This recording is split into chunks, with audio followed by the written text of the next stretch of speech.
we tell when we're listening to something from the gospel genre? Or to help our singers execute an authentic gospel sound using those distinct nuances?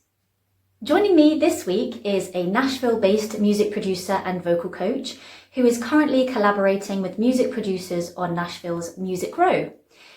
He is also one of our wonderful BAST graduates, and that is Amos Evans. Amos chats with me about the traditional and contemporary gospel sounds, the different chords and vocal qualities that we might hear in gospel music, how he defines gospel music, and some of the exercises that he goes through in sessions with singers here.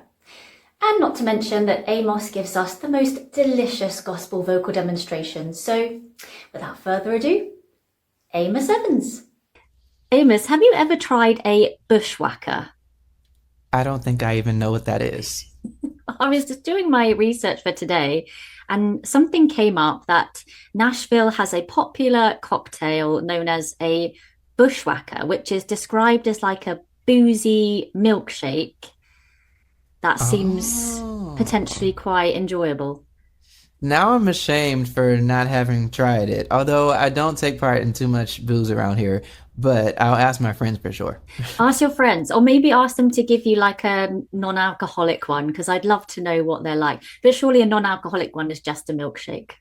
Yeah, I mean, it kind of reminds me of like maybe a lawnmower or a weed whacker, so I don't know what the taste is going to be. Oh, wow. Okay. Yeah, I've never heard of those. I've got some research to do on those ones then. Before you moved to Nashville, you were living and working in Washington, doing all sorts of vocal work. So can you tell us a little bit about you, your background, and all the little bits that you do? Or should I say big bits? Because they're actually really quite impressive. Sure. Yeah. So I am from Washington, D.C. I was raised in PG County, Maryland, but I have lived in D.C. proper, so I can claim D.C. There, I was doing lots of things. My career has been pretty multifaceted. Now I am pretty focused on vocal production and helping lots of artists here in Nashville. But in DC, I was doing sort of a bivocational thing. I've worked everywhere. I've worked for the government. I've worked for consulting firms. I've done business management. And on the music side, I've done a lot of work in churches, helping to lead worship, helping to direct music teams and bands, and then also doing lots of background vocal work, mostly in the studio. So my passion has always been helping artists to find their sound, to develop it, and to release that music into the world, which I did some of my own as well. Wow. So I'm interested in the government side, but this is not the podcast for it. I'm trying to do better with telling my whole story. But I like that. There's more strings to your bow than I knew about. Yeah. What sort of music would you say that you are involved in primarily? So primarily now I'm focused on working with indie artists that are, lots of them are in the gospel industry. They're doing Christian music, CCM, Christian contemporary music, radio, gospel. And then I also partner with a lot of other producers that are working with new pop and R&B artists as well. Lots of them are in LA or Atlanta. So those tend to be my two different main categories. When we think about Nashville, maybe a lot of us might think country music, cowboy hats, and maybe, who knows, after this, bushwhackers. But what actually is the music scene like in Nashville, and where does gospel fit into that? Yeah, the music scene in Nashville is growing, expanding, diversifying. There, of course, is a lot of country music. There are a lot of country artists here that have developed roots here for a long time. But even country is making more way for country pop and country R&B and different styles that are connected to it. So there are lots of country artists. There's also a lot of Christian artists. A lot of those labels are here too. And then there's sort of a scene for the R&B and pop artists that are finding their ways into all these different indie genres. So using sounds that aren't so typical for classic R&B, maybe adding some country guitar, or maybe adding some piano ballads to styles that were typically more folky. And so, long story short, there is lots of growth and expansion in Nashville. Forgive my ignorance if this is already a thing or whether it's too wacky to be a thing. But do you see gospel and country merging? Is there a crossover there at all? You know what's funny? I just had an opportunity to sing background vocals for Jelly Roll, who is obviously a country artist, and he asked for a gospel choir on his new record with Brandon Lake, who is typically a CCM artist, an amazing artist. And so there you have a top country artist working with a top Christian artist with a gospel choir. Amazing. There are no boundaries to music and what we can do with it. So, I mean, that's why we love it. We can do anything to be creative in our field. Totally, totally. So, you moving to Nashville from Washington, you mentioned that you were doing some business marketing strategy work. So, I can imagine that you felt quite equipped to re-establish yourself in a new state. So, what did you do to pull on those skills that you have from that part of your life to what you did building yourself in Nashville and what you continue to do as all the things you are? Yeah, that is such a great question. I don't know if I've been asked that question in that way before, but it's so important because as artists and creatives, we are humans, right? We have so many facets to our lives, whether it's family, work, play, all the things. And so I think I found myself trying to make connections between the left and the right side of my brain in this season in a new way. And so coming here, I did lots of networking. I learned a lot of that, through my corporate career or even through college, learning how to tell your story and connect the little experiences that you've had to the big needs that someone else has. And so I did a lot of connecting with other artists online, connecting with producers, connecting with vocal producers. I basically reached out to any and everyone that had similar directions to me. And so I knew that I wanted to do a lot of vocal work. I knew that I wanted to work in the studio. I knew that I wanted to help write songs, etc. And so for me, a huge part was building relationships and thinking of myself as a company or as an organization or a brand and figuring out what sort of team I needed. And so that is, advice I would give to anyone pretty much in any phase, but especially if you're moving, think about the team you need, the mentors you need, the colleagues you need, the advice you need, and surround yourself with those people and you'll get to where you need to go. When you say you reached out to people, was it literally dropping them an email or reaching out on social media, or was there another avenue? Yeah, I mean, speaking of marketing, social media is huge. I put videos on social media all the time. I'll sing, I'll play, I'll post things I'm doing with different artists. And so part of what I've learned is that social media is a two-way street. So I connected with those artists who commented on my posts. I started DMing them and genuinely appreciating what they do. And then you find out you have these friends online that you never met in person. And so when I would come to Nashville, I would see them either randomly or I would check out events that they were at. And then you have the opportunity to turn that into a real relationship. And that just kind of keeps snowballing, and they let you know about other dope people and they let you know about other dope people. And then you have this whole network of people that you can trust. So, how do you find that Nashville differs from Washington? What's the feel like, and what's different about the music industry and the way that it's run there where you are compared to what you were experiencing before? Yeah, well, this might be a good time to give a little caveat that I am new here. And for all of my colleagues and mentors listening, I have to say that they are distinctly different, but both beautiful and thriving cities.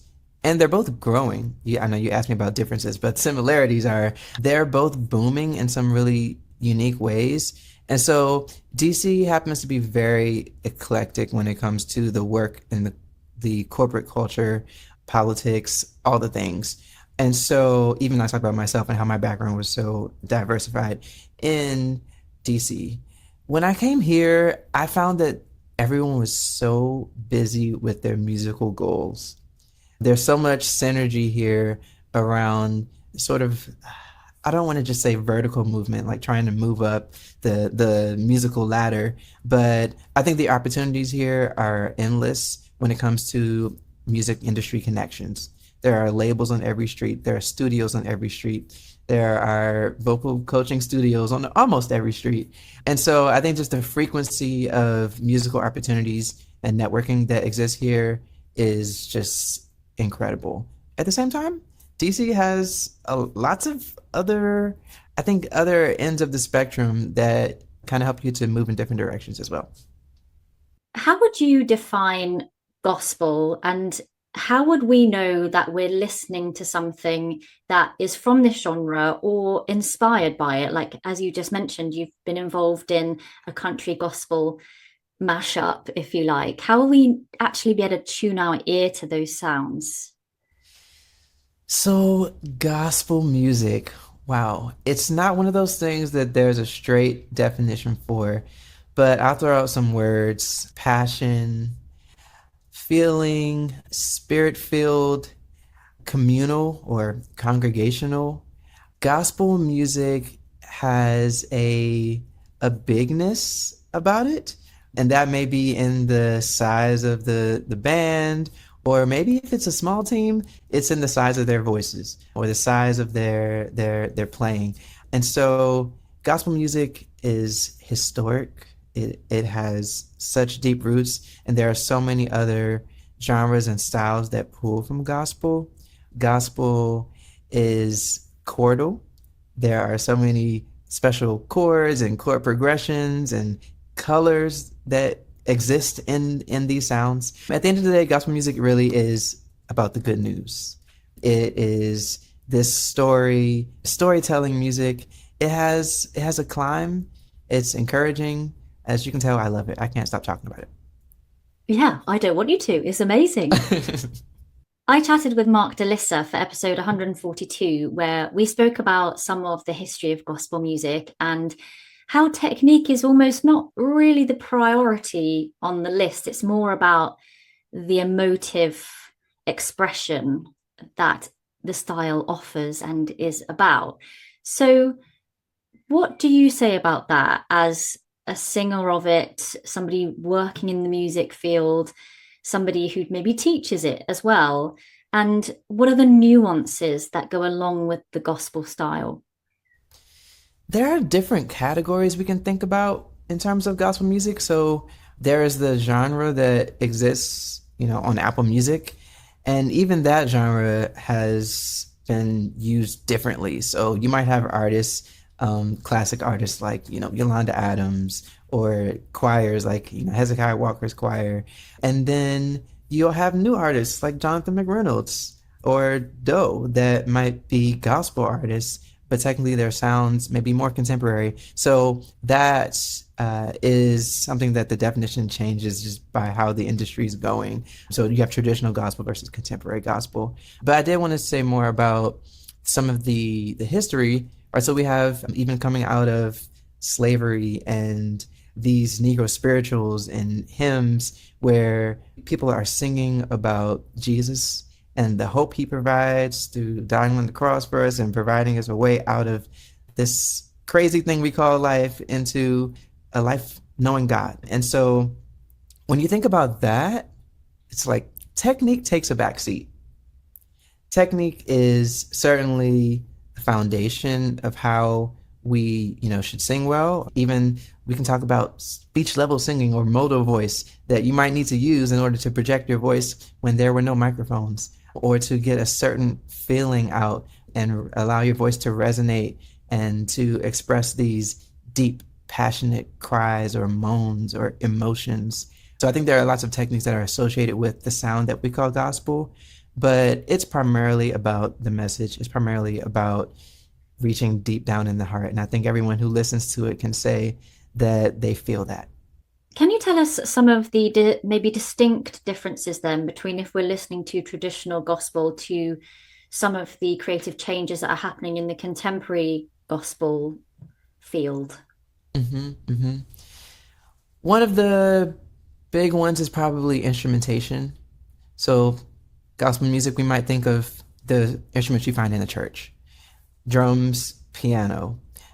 Those are the basic ones, you know. Then we kind of upgrade to bass, maybe maybe an organ, maybe guitars, although not so prominent. So those kind of classical instruments.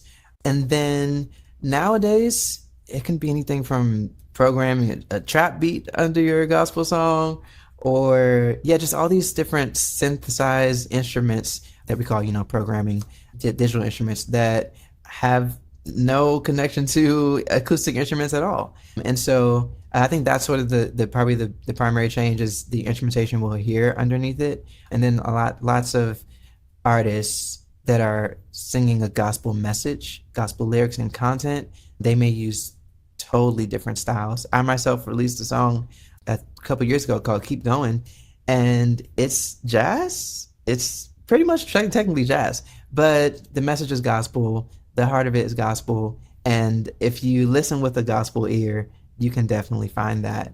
And I think that's the cool thing about gospel music is that you can use pretty much any sound you want and still drive this message home.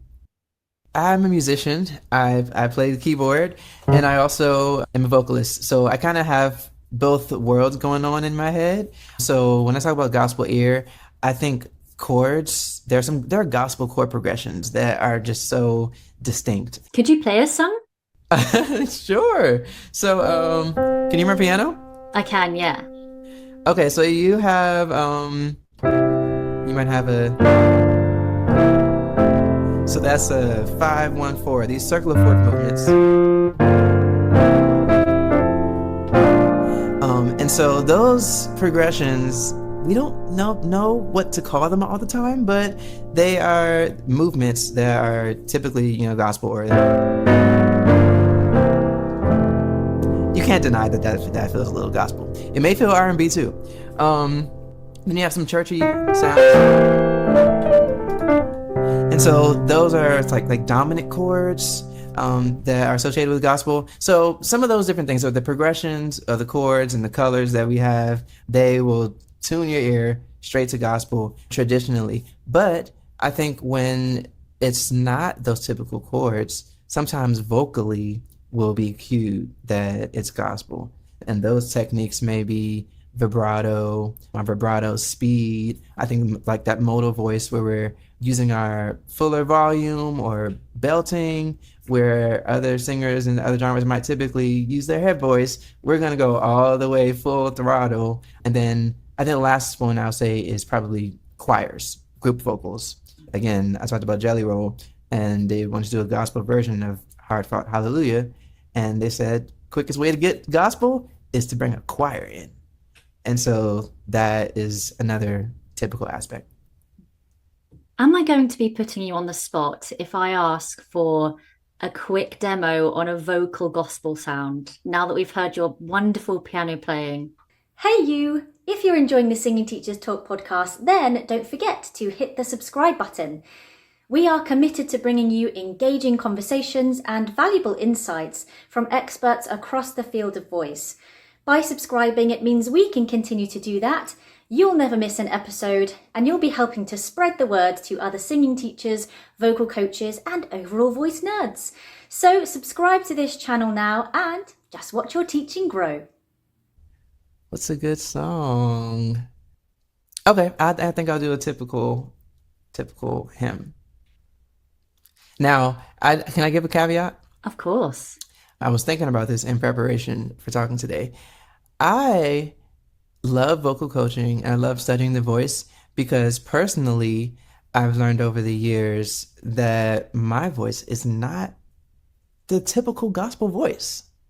And I think, especially in coaching gospel singers or worship leaders, etc., I have been able to connect with them in the sense that your voice does not have to be Yolanda Adams or go way back. It doesn't have to be Mahalia Jackson, even though some of those sounds and textures and the grit in your voice may not be typical of the genre. You can still learn techniques that folks are using, or you can still develop your own gospel sound.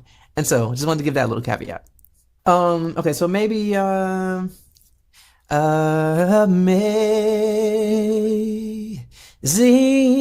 grace.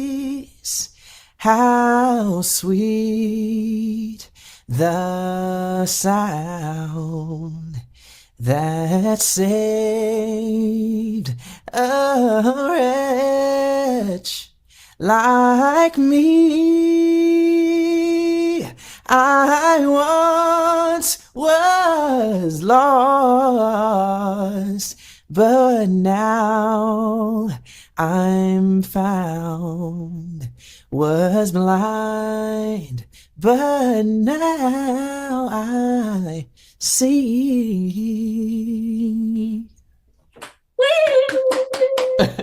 Oh my gosh. You could slide off those riffs into butter. My gosh. Wow. Thank you so much. I think that now listeners are going to go and just replay, replay, replay. I know I will be. Oh goodness. Oh goodness. Yes, I'm not totally warmed up, but I think one thing I lean a lot towards riffs because I love just adding riffs. Although you have to be disciplined with your use of them. But I think in gospel music, we find every opportunity to add color intentionally, right? And so I think that's one of the keys of making a song more gospel is finding a way to make it your own, finding a way to really truly add emotive expression. And that can be through your riffs, although not all the time, through your dynamics, through your vibrato, etc. What song are you going to sing next?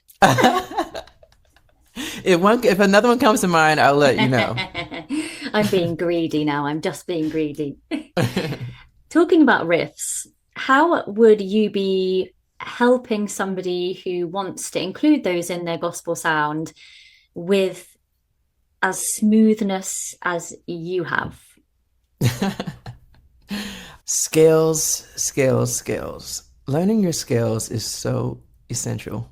I'm working with a singer now, and we are just working on learning the number system and learning how to go up and down until you know what you're singing, and you can identify where you want to go next.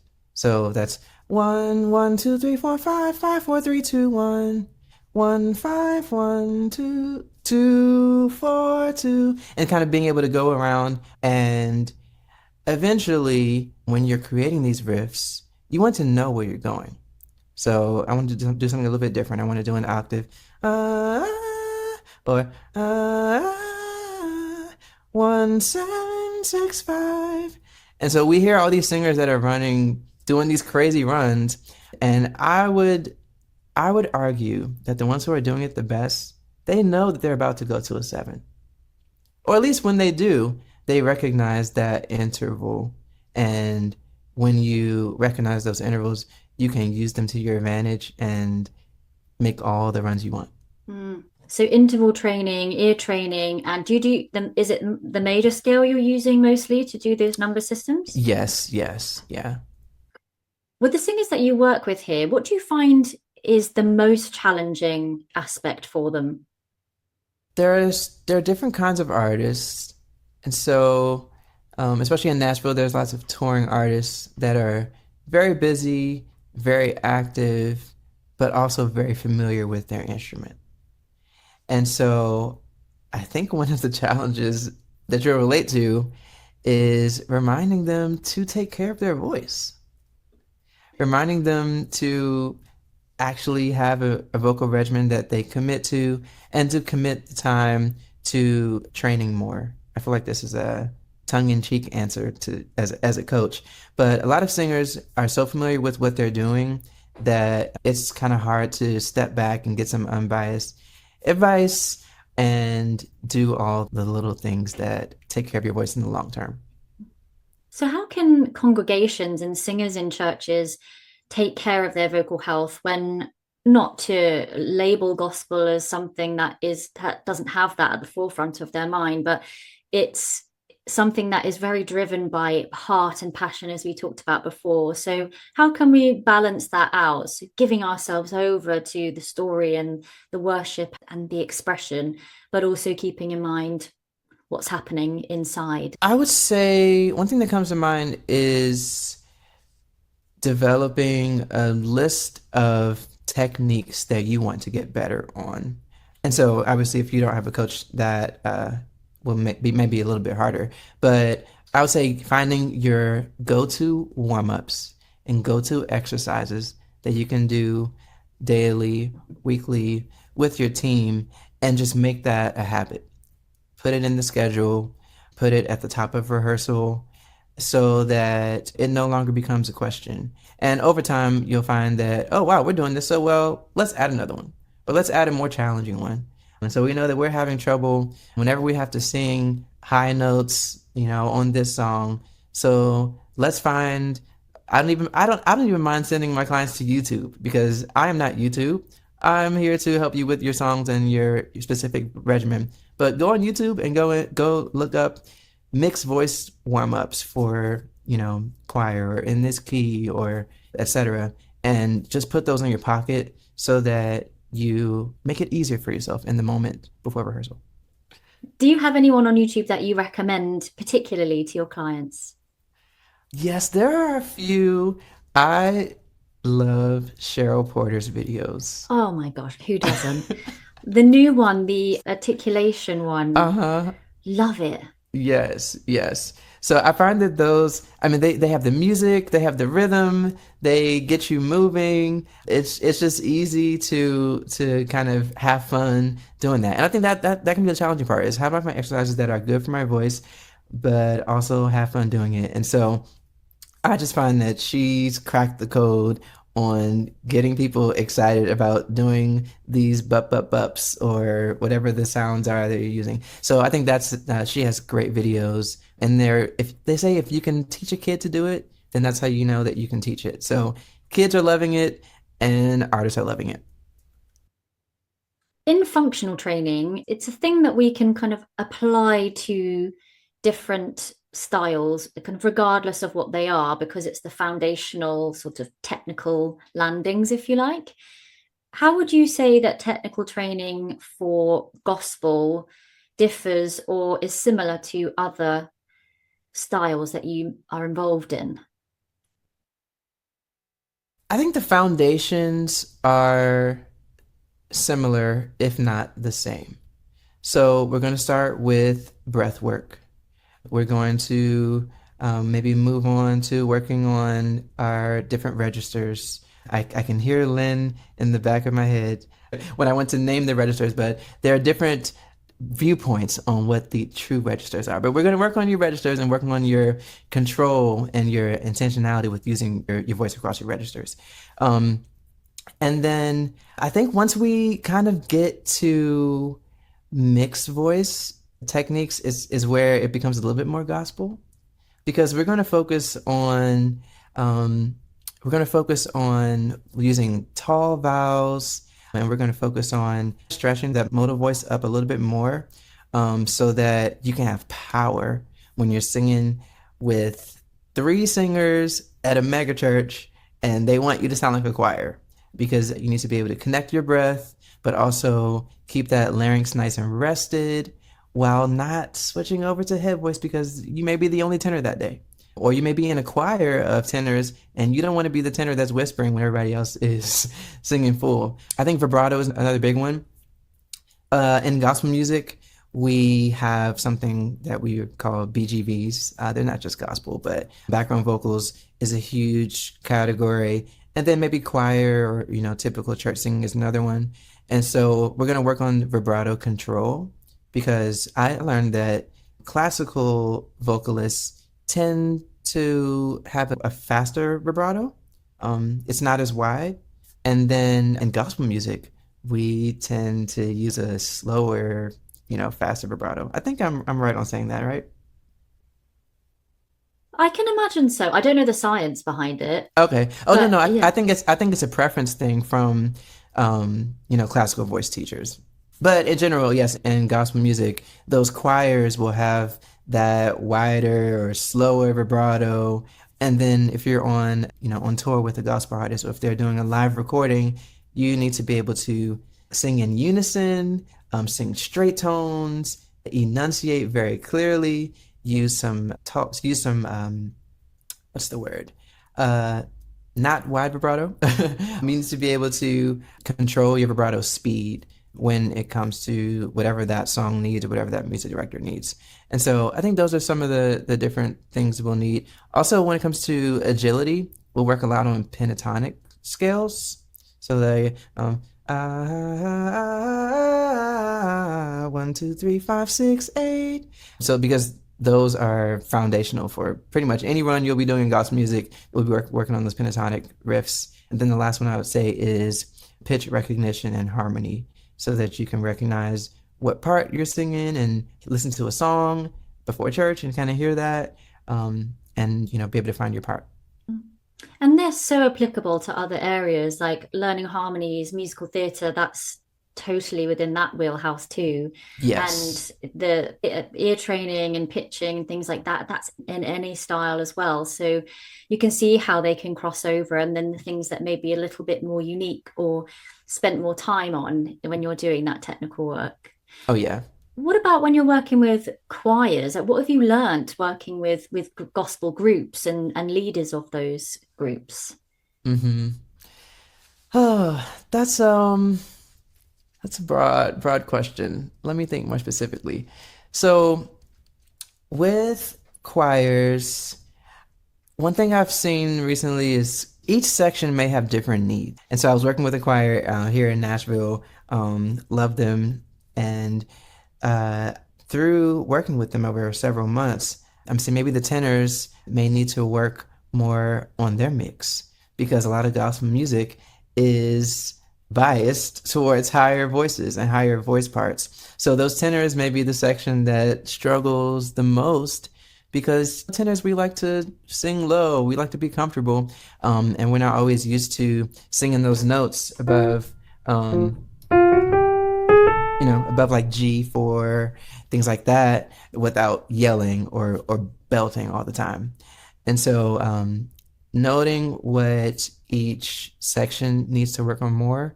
Maybe the altos might need to work on not flipping into their head voice as much, but staying in the mix using taller vowels.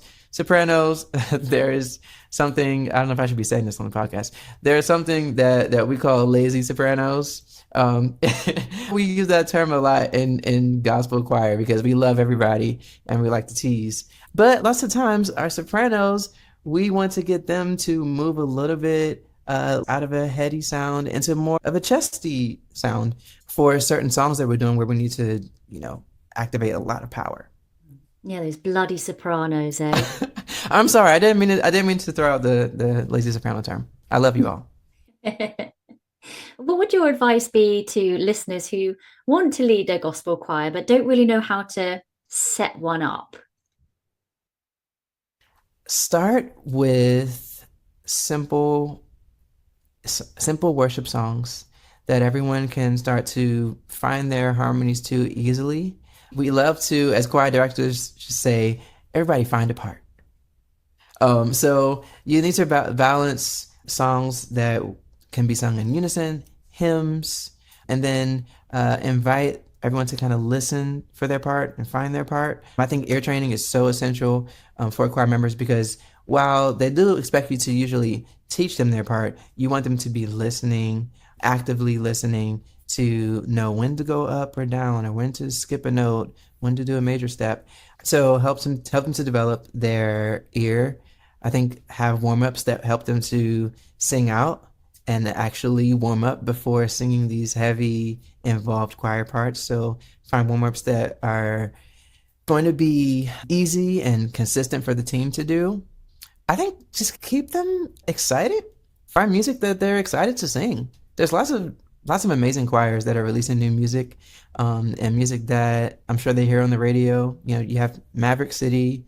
I work with a team called the Choir Room here in Nashville. We're releasing music almost every month. And so find choir songs that everyone is excited to jump onto. And I think those kind of elements will help everyone to stay committed and growing. To kickstart a search, what would be a good song that you would recommend somebody checking out to get them inspired? I'm going to do a shameless plug for the Choir Room.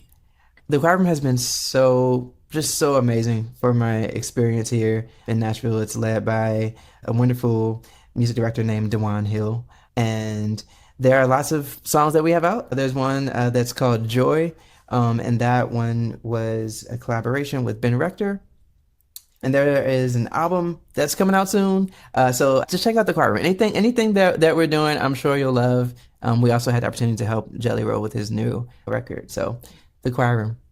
Speaking of collaborations, you've had some amazing opportunities working with some really amazing people like Jennifer Hudson. So, can you tell us about what that was like working with her? Yes, Jennifer Hudson, J Hud, she is amazing, incredible.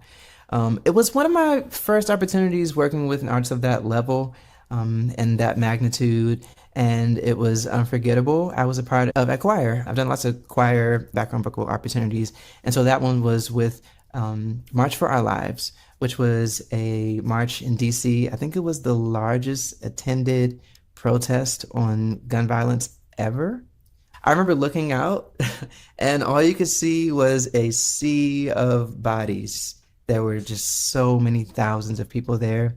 Um, and so, yeah, that was amazing. We actually got the chance to record the vocals for that television performance and then go out and perform it for the show. And she did an amazing job. Her voice is just It's nuts. unbelievable. Yeah. Yeah, it's something else, that voice, really. What would you say your mission is from here on out? My mission is first and foremost to glorify God with the gift that He's given me. Sometimes that can sound like a cop out answer, but I use that because you really don't know what is coming next in life. You don't know what tomorrow holds. We make lots of plans as singers and artists, but all we have is today. And so I choose to let God lead every next step. And with today, I want to inspire the world to think more deeply, to consider the things that are long term, you know, life as a whole, even bigger than this life. And that I find that happens through encouraging artists, through helping them to tell their stories better and helping them to be a light. Wow, amazing. And where can we find out more about you, follow all of your work? Yes, you can find out more on amosevans.com. That's where I keep everything updated. I'm also on Instagram as Amos Evans Music. And between the two of those, you won't miss a beat. Thank you so much. And if you don't have too much going on, if you've got a little bit of a gap in your diary, Amos, if you could just pop to the UK and sing Amazing Grace to me at least 1,000 times, I'd be so appreciative. I would love to come to the UK. It's the next place I want to go. Well, I'll be there at the airport with a banner. Thank you so much. You're welcome.